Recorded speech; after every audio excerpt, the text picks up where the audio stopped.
Magandang araw po mga kalutong. So ngayon magre-rekado po tayo ng lechon belly. Kailangan kumuha tayo ng magandang klaseng karne, yung sakto lang ang taba at makapal yung laman. Katulad niyan, hiwain natin ng maliliit. Yan, hiwa pa. Nice. Yan, hiwain natin ng saktuan para dyan pumasok yung mga rekado at magkaroon ng lasa ang lechon belly natin. Nakikita nyo yan kung gaano kaganda yung belly natin? Kaya pumili kayo ng magandang klase ng karne. Magtanong kayo sa mga tindera kung matanda na ba yung baboy nila. Bata po ang bilihin natin para masarap kainin at malutong ang balat. Kaya huwag mahihiyang magtanong.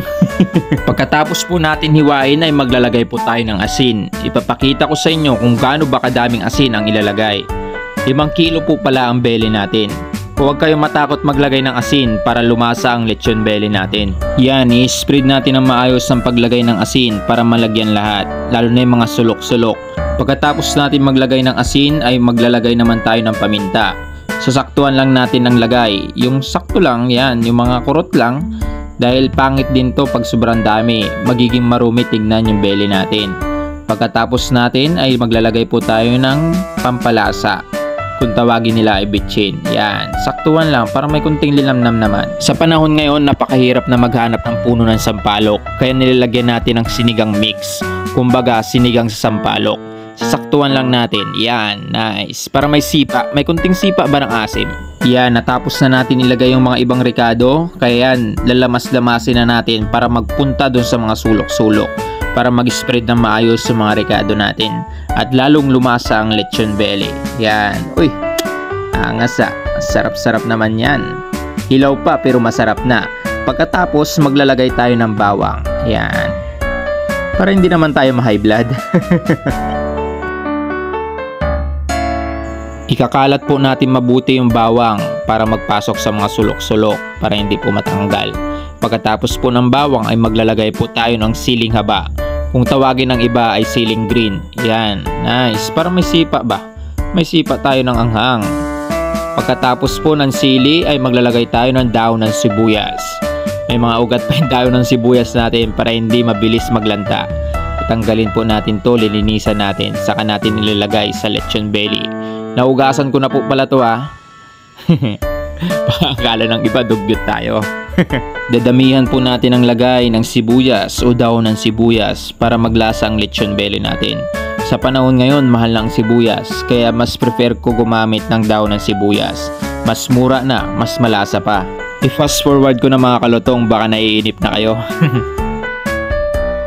Pagkatapos natin maglagay ng daon ng sibuyas ay maglalagay po tayo ng tanglad.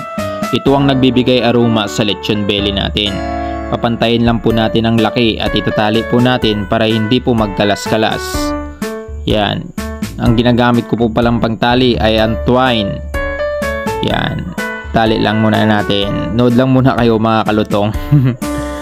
Yan. Itatali po natin ng mabuti para hindi po magkalas-kalas. Pagkatapos po pala natin talian yung tanglad ay tatalian na po natin ang lechon belly. Yan, itataklob po natin mabuti. Tatabunan po natin ang balat para maitali natin ng mabuti. Gumagamit po pala tayo ng twine. Ito po yung ginagamit natin pang tali sa lechon belly. May mabibili po pala tayo sa Shopee. Murang-mura lang. Uumpisahan po natin ang pagtali sa gitna para hindi kumalas. Kailangan mahigpit na mahigpit ito. Ito yung pinaka-center natin. Yan. Normal lang po ang pagtali natin para hindi na po tayo mahirapan. Pagkatapos po natin itali ang gitna ay tuloy-tuloy na.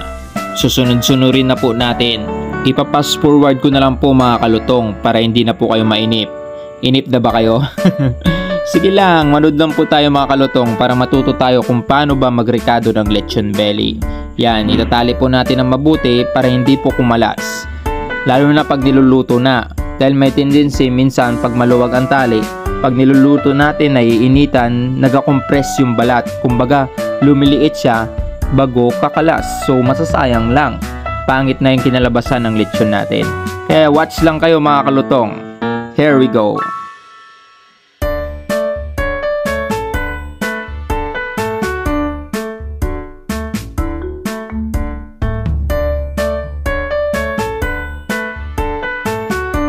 Ayan na mga kalutong, natapos na po natin itali. Yan, nakikita nyo yan. Saka po natin i-straighten yung tali. Aayusin natin para maganda rin po sa mata. Lalo na pag naluto na, maganda na picturean. Yan, straight lang. Tutusok-tusukin natin bago aayusin natin yung tali. Yan, nakikita nyo kung gaano na ba kaganda ang lechon belly natin. Diba? Kitang-kita nyo yan. Ganda na oh. Medyo laylay pa yung gilid kaya tinalian pa natin. Kinulang tayo ng tali. Yan, para maging mas maganda pa. Nakikita nyo yan, napakaganda na ng lechon belly natin. Hilaw pa lang, ang sarap-sarap na tignan. Kaya subscribe na po kayo dito sa Rani Del's Lechonan. So ano pang hinihintay nyo? Pinapanatilihan namin ang linis, lutong at sarap. Palitsyon na kayo dito sa Calamansi Street, Rizal Avenue, Nara, Palawan.